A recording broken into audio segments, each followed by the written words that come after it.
Hey, what's up guys? Welcome to a new video. So in this one, I want to take you through my 4 rules for dropshipping success beginner edition.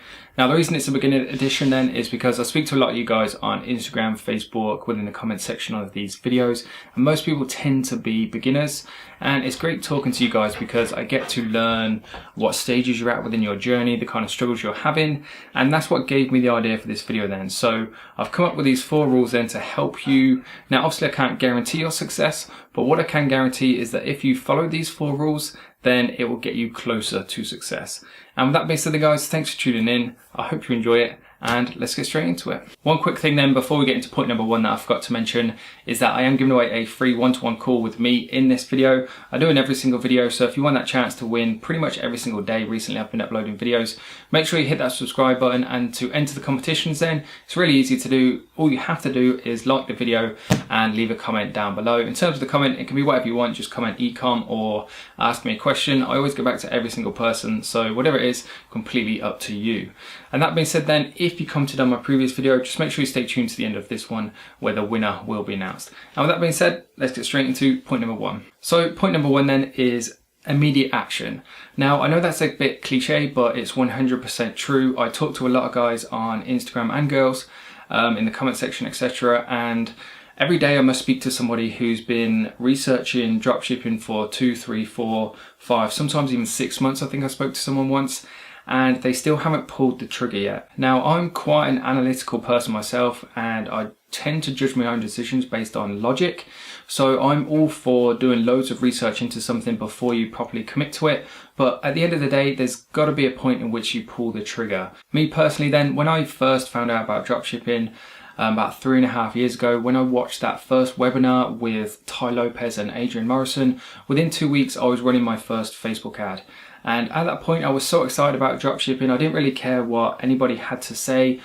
The idea or the prospect of being able to run my own business, I didn't really care about the minor details. I just wanted to get started right away. And that might not necessarily be the best thing to do, but in the long run I think it served me well, because in those first 3 months, yes, they were tough, but it doesn't matter how many YouTube videos you watch, how many forums you read, there's certain things that you just can't learn by watching YouTube videos, like how to cash flow a business, how to manage your staff, what to do when you order 1,200 units from your supplier and only 400 arrive, what to do when you order 2,000 units when they're supposed to come made out of nylon, but they try and get one over you by sending them in polyester, which is a cheaper, thinner, lighter, poorer quality material. And those sorts of things, those bridges that you just have to cross when you come to them, you can't learn how to deal with them no matter how many videos you watch on YouTube. And every day that you put off starting your dropshipping business puts you a day behind yourself when you finally do. What I'm trying to say then is, it doesn't matter how much research you do into dropshipping, you're not going to find the answer to every single question. There's going to be certain things that you just have to deal with as they happen. So my advice would be, and then as long as you've got a basic knowledge of the 3 principles of what goes into a successful dropshipping business, so obviously a good store, a good product, and a good Facebook campaign, then just get started right away. Don't worry about taxes, don't worry about delivery, don't worry about anything, just get started right away, because trust me, there's what you'll learn in those months of actually running a business will be more valuable than hundreds of hours of videos that you could watch on YouTube. Another argument to add to this point, in fact, is that I've had people message me before saying people would come to me and they would say that my friend or somebody they've spoken to says that nobody's going to wait up to 2 weeks for delivery, so dropshipping doesn't work, so I don't want to start my business, or that taxes kill a dropshipping business, so there's no point running one. And what I want to add to that, or the way I want to answer that, is that don't take advice from somebody who hasn't walked the path that you're about to walk. Now, me personally then, I will ask somebody for advice, I will watch videos on YouTube, I still do every single day, I'll read forums, etc. But I won't make my mind up about something unless I've actually tried it myself. So yes, I'll listen to somebody, but I won't base my full decision or my full outcome based on what they've told me, if that makes sense. I always have to find out myself, because at least then I know that if I make a mistake, it's because of what I've done, not what somebody's told me. And the best mistakes, in my opinion, that you can learn are ones that you have to learn yourself. So to summarize then, just be careful about who you take advice from. Don't take advice about dropshipping from somebody who's never ran a dropshipping business. You wouldn't take fitness or gym advice from somebody who is out of shape, somebody who's never been to the gym before in their life. So why would you do the same when it comes to business? Point number 2 then is putting yourself in the shoes of your buyers. And me, myself, I still fall foul of this. Sometimes I'll be scrolling through AliExpress or on Sell the Trend or certain product research methods, Thieve, Amazon, wherever it is. I'll be looking at products and I'll look at something and sometimes say to myself, nobody will buy that. But at the end of the day, unless my ideal customer is somebody similar, has a similar profile to myself, then I'm not experienced enough to judge a decision like that. What I'm trying to say, to make it simpler, is that don't base what your customers will buy off your own decision, because certainly from my own experience, the only way you'll truly know is if you actually try and test that product using Facebook ads. To give you an example then, I actively sell within the dog niche. Everybody knows that watches my channel. And even today, there'll be certain dog products that I'll look at and just think, no, it's absolutely hideous or it's absolutely pointless. Nobody would buy that. But at the end of the day, until I test it, I will never know 100%. And to give you an example then of when this happened, I'll put a screenshot up on the screen now, and it was of this pug necklace, if I can still find it, if it's done at AliExpress. And it was this multicolored kind of like glass looking pug necklace. And I looked at that and just thought, it's absolutely awful. Nobody's going to buy this thing. Whereas when I actually started to test it, people loved it. Pugs is such a passionate little niche within the dog audience because they're such a peculiar and unique dog. People who own pugs don't just choose pugs as random to have as pets. They choose them because they like the way they look. They like how small and cute they are. So they're super passionate about them. So to summarize this point then is that just because you think nobody would buy it, it doesn't mean nobody will. It's much better to spend £50, £100 to test that product before you completely write it off, because you never know, it might be your first winner that ends up making you thousands of pounds. Point number 3 then, and this is patience. This is a biggie because this is something that I see almost every single beginner fall foul of, and it's the fact that they will test one product, maybe 2, maybe 3. It's rarely I'll speak to somebody who's on their 3rd product and then comes to me to say that they want to quit. It's usually after their first product, which in my opinion is absolutely ridiculous. Me personally, I think it was 5, maybe 6 products that I tested and failed with before I found that one product that I got good results with. In fact, I did a video on my channel probably last year where going through all the products I tested that were failures, and some of the products were absolutely awful, but it's necessary. Think of it as like a process.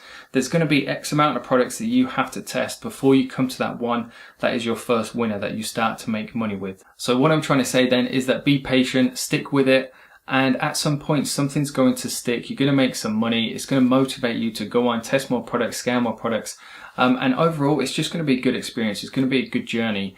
Now, as cliche as what I'm about to say sounds, that running a dropshipping business and making money and that self-achievement feeling, it's more so about the journey than it is the destination.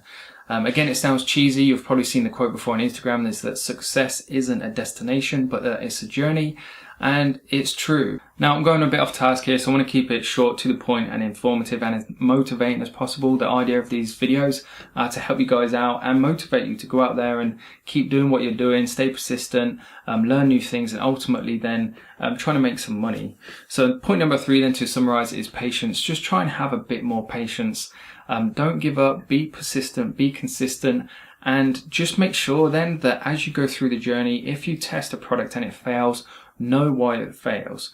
So to give you an example then, one of the biggest mistakes I ever made when I first started was that when I ran ads for products that didn't work, I would delete the ad sets, delete the campaigns, and I would lose all the data. And what I come to learn was that you should keep all of that data, because Facebook is a data game. It's all about comparisons. It's all about knowing what is good data, what's bad data, because data is feedback on your ad. So if something fails, make sure you keep it. And then next time you're running an ad for a different product, compare the data. And if the cost per link click is cheaper, then you know you're doing better. You know that your audience is responding better. Therefore, it's got more potential. So again, to summarize then, just be patient and make sure that as you go through the process, you learn from your mistakes. Moving on to point number 4 then, guys, which is quality. Again, another biggie.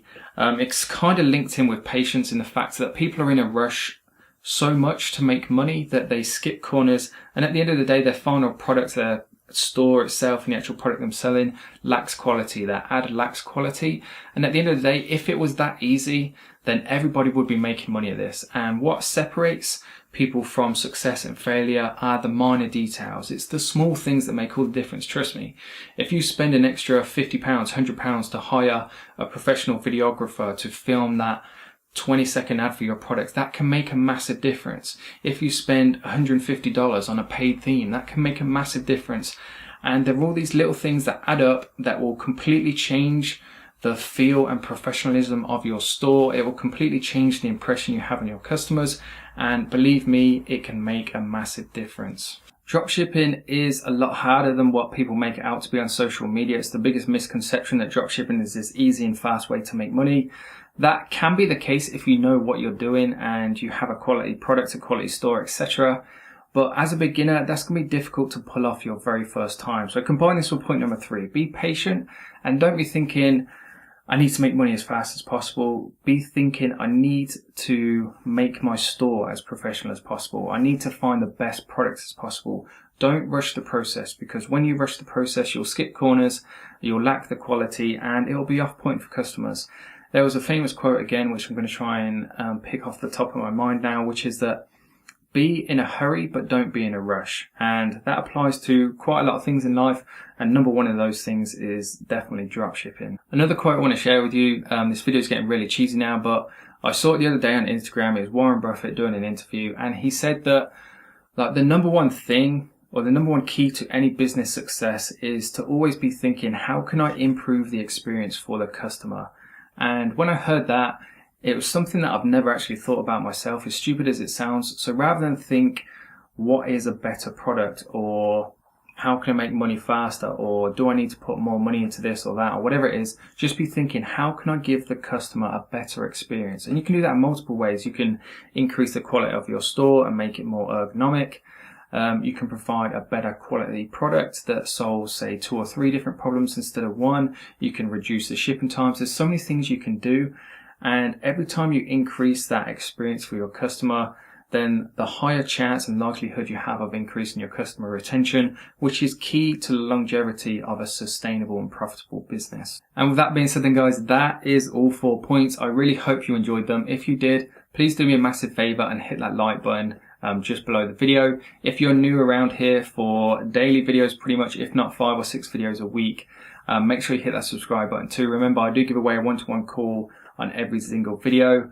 And that being said then, let's jump into my computer and we'll announce the winner of the previous video. Here we are then on my previous video, my Q4 strategy. So if you haven't seen it yet, head over, check it out, let me know what you think.